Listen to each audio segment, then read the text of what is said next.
Welcome to the Parenting Brief. I'm your host, Jessica Stewart-Gonzalez, an Arizona working mom and chief of the Office of Children's Health at the Arizona Department of Health Services. This is the podcast that turns your questions into the solutions every parent needs. Today, we're back with the second episode of our childcare series. Early childhood education helps your kiddo develop social, cognitive, and physical skills. For the first 5 years of their lives, kids are soaking up information, and early childhood education gives them a strong foundation for a future of learning.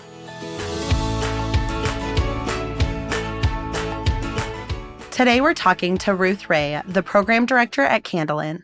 Thank you so much for being here today. Thank you. We know that no matter what the environment is, our children are learning and taking in so much information. Is there a difference between childcare and early learning or early education programs? Jessica, that's a great question because it's something that in the early childhood field we talk a lot about.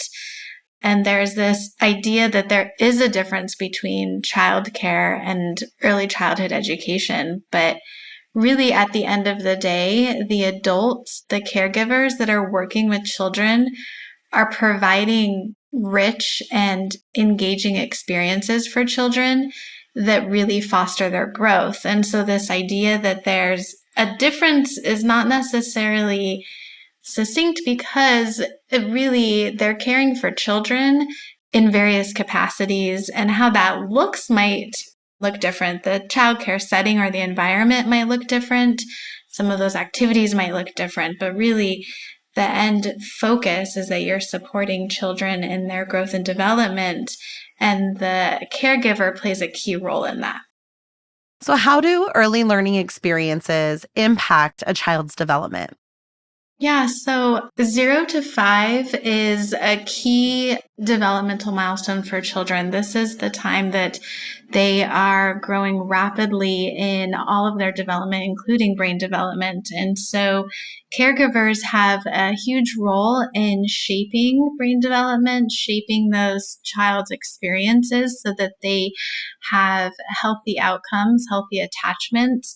And it's really important that during this time, caregivers are fostering that growth and development. And you had mentioned that really it is that caregiver who impacts these experiences. Does it require somebody with a specific background or education or level of experience in order to help a child in those early learning childcare settings?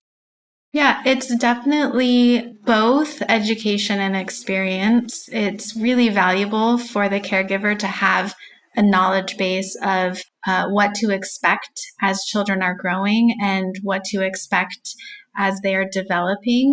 So knowing how to support them through that development is really important, but it's also important that they've had experience working with children in a childcare setting, that they've had experience in navigating how to individualize their support with children. So both of those together are really key in providing quality care for children.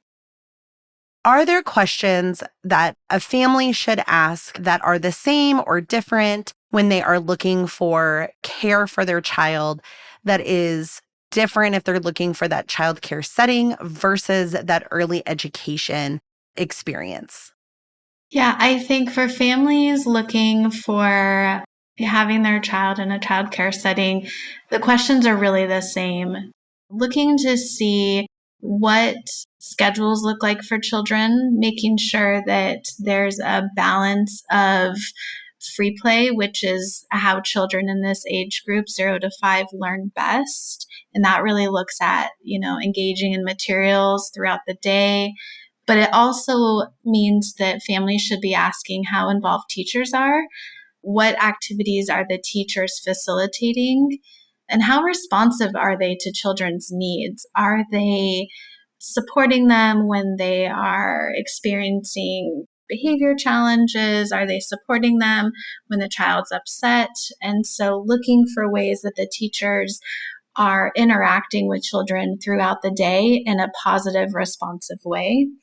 And the last thing I would say is really looking at the environment. Does it feel cozy and warm and inviting and somewhere that children feel like they have a safe space to engage and learn and grow? And that setting can really be in a variety of ways. It can be in a home-based childcare setting. It can be in a center. It can be in a school district.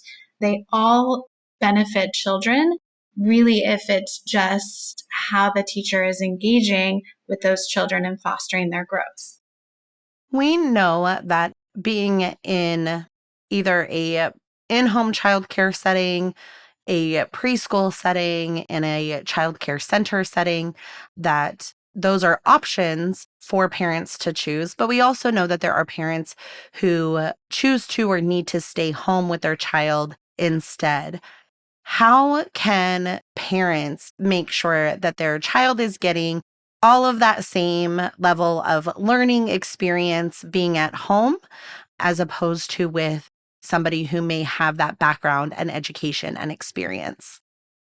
For parents, staying home with children, that is some parents' ideal preferred childcare setting. And I would say that really focusing on how you're engaging with your child throughout the day.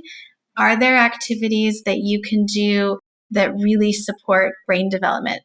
And when I talk about activities, it can be something really simple that you already have at home, like let's sort our laundry together as we're putting away laundry. And so it doesn't have to be these really structured activities that you think of in a formal childcare setting, but ways that you are increasing language, increasing interactions, talking about emotions, using books to have those discussions. So a lot of times families already have these materials and have opportunities to engage. And so it's really just thinking about how can I be a little bit more intentional when I'm spending time with my child at home?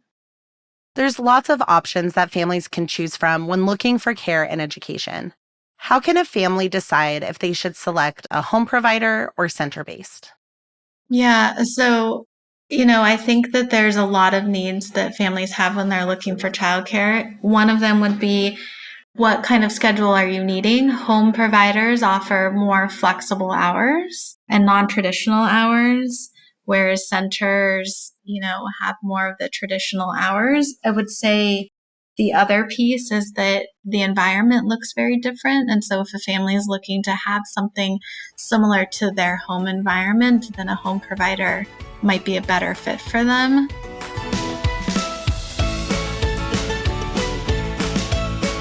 Click on the show notes for more information on early childhood education. The next episode will be the end of our childcare series. Make sure to tap the follow button so you don't miss out on our how-to for finding childcare. Until next time, this is Jessica. You've got this.